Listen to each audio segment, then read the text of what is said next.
Agora você ouve uma palavra de vida com o pastor Érico Rodolfo Bussinger.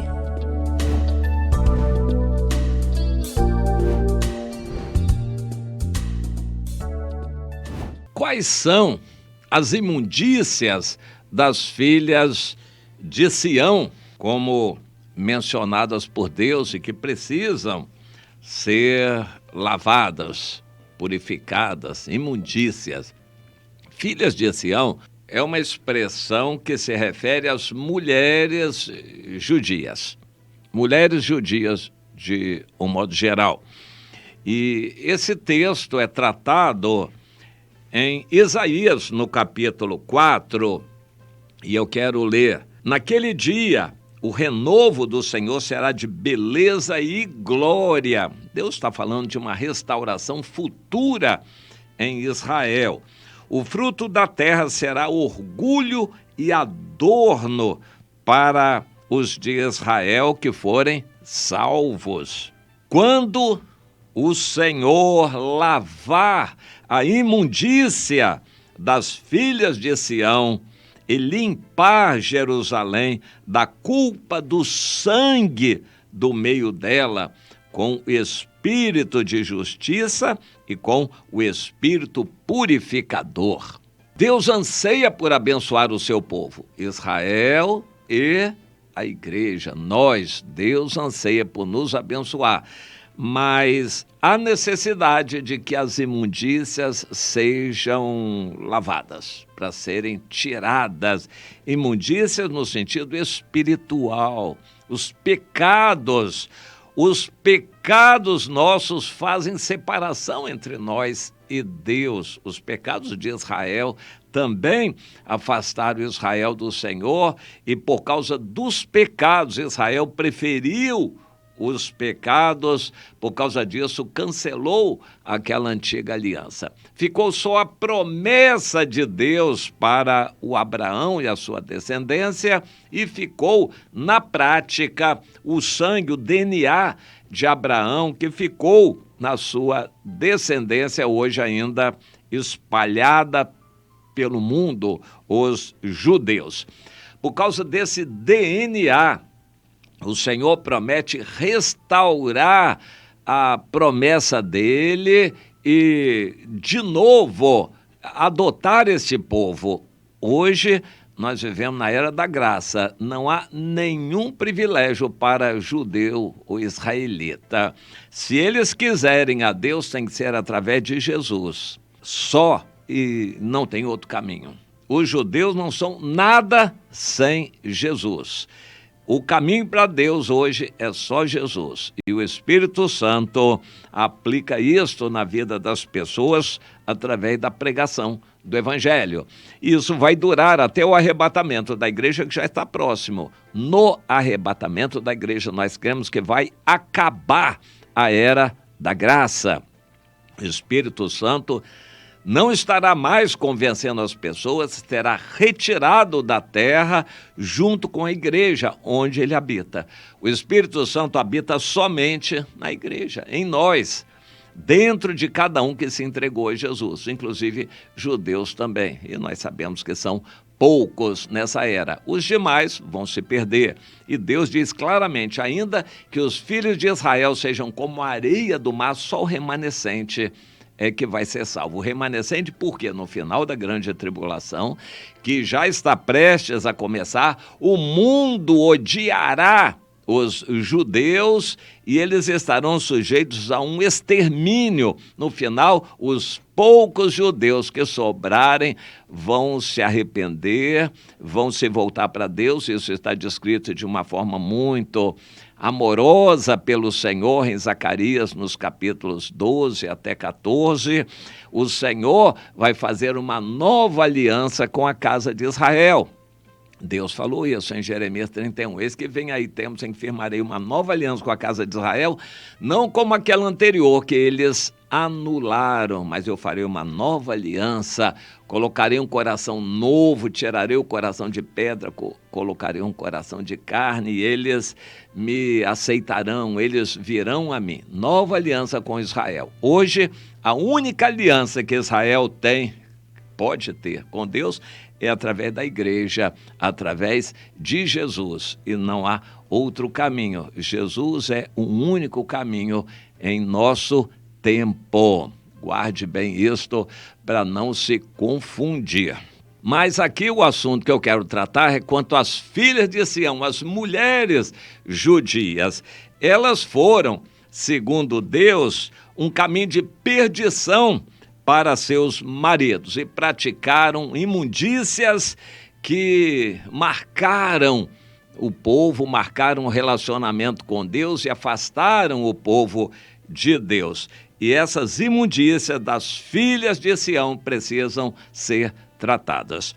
Que imundícias são essas? O capítulo 3 de Isaías, o capítulo anterior, nos fala sobre isso. E é um texto detalhado que eu queria até ler, e a gente vai precisar guardar isso na mente para fazer as nossas considerações. A partir do versículo 16, diz mais ainda o Senhor, visto que são altivas, soberbas, as filhas de Sião, e andam de pescoço emproado, nariz empinado, de olhares impudentes.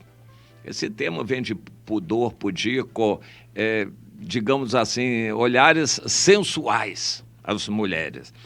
Andam a passos curtos, chamando atenção para o corpo, para o rebolado, fazendo tinir os ornamentos de seus pés. Era moda na época usar pulseirinha nos pés também. E aquela pulseirinha, quando elas andavam, fazia barulho e chamava atenção para as pernas delas. É bom a gente lembrar que naquela época eles usavam um saião, aquela roupa comprida. Então, a única coisa que podia aparecer da mulher, além do rosto, eram os pés e as canelas. Elas levantavam o vestido quanto podiam para mostrar as canelas e chamar a atenção para a sensualidade que elas tinham nos pés.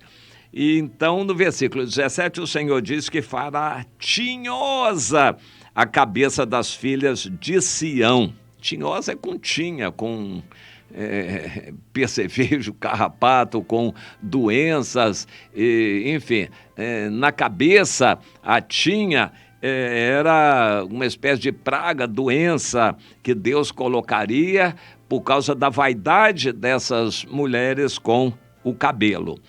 O Senhor também porá descoberto as suas vergonhas. Bem, levantar a saia e mostrar as partes íntimas, isso foi feito quando as mulheres foram levadas, arrastadas, amarradas, acorrentadas, levadas para o cativeiro. E aí as saias, os vestidos eram levantados e as partes íntimas eram mostradas. Naquele dia, o Senhor diz que tirará o enfeite dos anéis dos tornozelos, aquelas correntinhas, as pulseirinhas dos tornozelos. Mas vai tirar também as toucas. Por alguma razão aquilo era assunto de moda na época. E os ornamentos em forma de meia-lua. Não sei onde usavam, se era no pescoço, na forma assim de um colar. Eram ornamentos que as mulheres judias usavam. Também, Deus vai tirar todos os enfeites delas, os pendentes nos braços, pulseiras, os braceletes, os véus esvoaçantes, brincos e pendentes no nariz que elas usavam. Hoje parece que essa moda está voltando, o piercing no nariz. Mas Deus vai tirar também os véus esvoaçantes que chamavam atenção para a vaidade feminina. Deus vai tirar os turbantes, as cadeiazinhas para os passos, as cintas. Naquela época já tinha isso, né? Cinta para tentar esconder um pouco da gordura da barriga. Deus vai tirar as caixinhas de perfumes e os amuletos. Hoje os perfumes têm algo que se chama o fixador, porque pode ter um cheiro muito bom, mas ele passa rápido. O fixador segura um pouco o cheiro. Na época, eu acho que eles não tinham esse conhecimento todo e usavam uma caixinha com uma quantidade grande de perfume para poder estar sempre perfumando as mulheres. Mas Deus vai tirar também os sinetes e as joias pendentes do nariz, os vestidos de festa, os mantos, os xales e as bolsas. Deus vai tirar também, quando essas filhas de Sião forem levadas para o cativeiro, Deus vai levar os espelhos. Isso era muito importante na época, eles não tinham vidro, espelho de vidro como nós temos hoje. Hoje as mulheres têm celular para se olharem, tem espelho para todo lado, mas na época o espelho era uma peça cara, em geral de metal valioso, como o bronze, e tinha que ser muito polido. Quanto mais polido era, mais perfeitamente polido era o espelho, melhor era a imagem que ele trazia. E as mulheres que queriam conferir a sua elegância, a sua beleza, faziam se valer de espelhos. O espelho era uma peça muito importante. Deus ia tirar tudo isto também. As camisas finíssimas, naquela época já havia isso, uma roupa meio transparente, que deixava ver um pouco da sensualidade, camisas finíssimas. E também os atavios de cabeça e os véus grandes. E o Senhor diz, estou lendo em Isaías capítulo 3, agora o versículo 24. Será que em lugar de perfume haverá podridão, cheiro ruim de podridão? Por cinta, corda. Ao invés de uma cinta para esconder a barriga e mostrar o corpo, vai haver corda amarrada para arrastar essas mulheres para o cativeiro.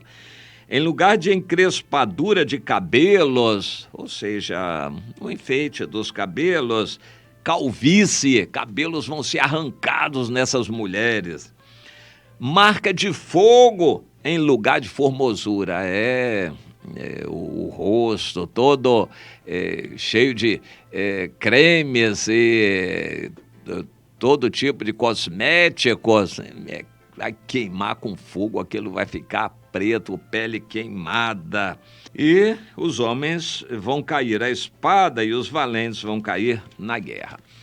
Isso o Senhor disse ao profeta Isaías que aconteceria, e aconteceu. O profeta Isaías profetizou, não sabemos exatamente essa profecia, aparentemente foi no início do ministério dele, então o início do ministério dele foi, na maior parte, dentro do reinado do rei Acaz, que foi uma peste. Foi um dos piores reis que abominou o Senhor, que se afastou de Deus por completo. Deus permitiu que vários povos invadissem Judá para levar cativos. Só o rei da Síria matou no dia 120 mil homens de Judá. Claro que levaram as mulheres cativas. Mas aí vieram os de Israel, que mataram também milhares e milhares de judeus e levaram muitas mulheres cativas. E levaram dessa forma, como Deus descreveu. Não levaram com perfumes, com enfeites, com beleza. Levaram arrastadas, amarradas e de qualquer jeito, sem roupas. Pois é, isto é o que Deus previu que aconteceria. Mais adiante, Deus diz, mas no futuro eu vou restaurar a sorte do povo de Israel, mas primeiro eu vou ter que tratar essas imundícias dessas filhas de Sião. Essa situação ainda continua. Em Israel, as mulheres são vaidosas e, enfim, em Israel, os judeus estão hoje ainda bem longe de Deus, vivendo no pecado, e o Senhor diz que vai trazer uma grande tribulação sobre eles, para que a dor possa ajudar a convencê-los. Então, aconteceu na época do rei Acaz a invasão de vários povos que tornou aquilo uma realidade. Depois veio o rei da Assíria, que também fez a mesma coisa, levou muitos cativos e destruiu Samaria, e na época do rei, isso era na época do rei Acás. E em Judá também o rei da Síria entrou, e já era o início do filho do Acás, o rei Ezequias, e destruiu a cidade de Judá e levou muitas mulheres cativas dessa maneira. Anteriormente, antes do profeta Isaías, Deus já tinha falado através do profeta Amós, no capítulo 4, vacas de Bazã, mulheres engordadas nos planaltos de Bazã. Essas mulheres, em Amós, no capítulo 4, detalha um pouco mais da ação dessas filhas de Sião, essas mulheres que Deus chamou de vacas de Bazã, em cima dos maridos. Elas exigiam que os maridos praticassem violência contra os pobres, que roubassem os pobres para que elas tivessem fartura, para que elas tivessem vaidades, motivos de aperfeiçoar a vaidade. Deus chamou de vacas de Bazã, mulheres à toa, preguiçosas, que não trabalham, mas que usam os maridos, instigando os maridos a praticarem violência. Deus diz, essas mulheres que fazem isto vão ser castigadas. E pouco tempo depois foi. O profeta Isaías falou sobre isso, nós lemos, e tudo se cumpriu. E mais algum tempo depois a coisa se cumpriu mais duramente ainda, quando os babilônicos vieram e aí arrasaram Jerusalém e levaram cativas muitas dessas mulheres aqui. Filhos de Sião, com seus pecados, aborreceram em extremo a Deus, e o Senhor mandou castigo através de povos estrangeiros que levaram essas mulheres para o cativeiro. Mas a misericórdia de Deus prometeu que num futuro Deus haveria de restaurar a aliança com esse povo, e para que isso acontecesse, seria e será necessário que Deus purifique o pecado dessas filhas de Sião. E o que isso serve para nós na era da graça hoje? Num sentido figurado. Deus odeia os pecados de vaidade, Deus odeia a atitude de soberba. Deus exorta a todos a se purificarem de suas imundícias de pecados. Hoje todo mundo sabe o que é imundícia de pecado, que afronta a Deus, e alguns ainda insistem em querer viver em pecado indo à igreja e não querem deixar o pecado. Deus diz que a dor virá e muitos ficarão no arrebatamento, vai ser grande a dor dos que ficarem, mas Deus só vai levar os que estiverem limpos e purificados dessas impurezas, inclusive as filhas de Sião. As filhas cristãs, as filhas da aliança com o Senhor, vão passar pelo mesmo critério. Se forem vacas de Bazã, mulheres vaidosas, preguiçosas, que não trabalham, que usam seus maridos para explorar os pobres, essas mulheres madames, hoje o nome seria madames, não vão ter salvação, elas vão passar pela dor, pelo sofrimento, só depois de serem totalmente purificadas de seus pecados e se tornado humildes, é que serão aceitas pelo Senhor. Então, esse mesmo critério de Deus, lá da antiga aliança, o Antigo Testamento, vale para a nova aliança também. Só vai entrar na presença de Deus, ele só vem arrebatar quem estiver totalmente purificado. Entenda isso, meu irmão, e ajude os irmãos que estão à sua volta a se purificarem de seus pecados também, para estarem preparados para subir no arrebatamento quando Jesus voltar.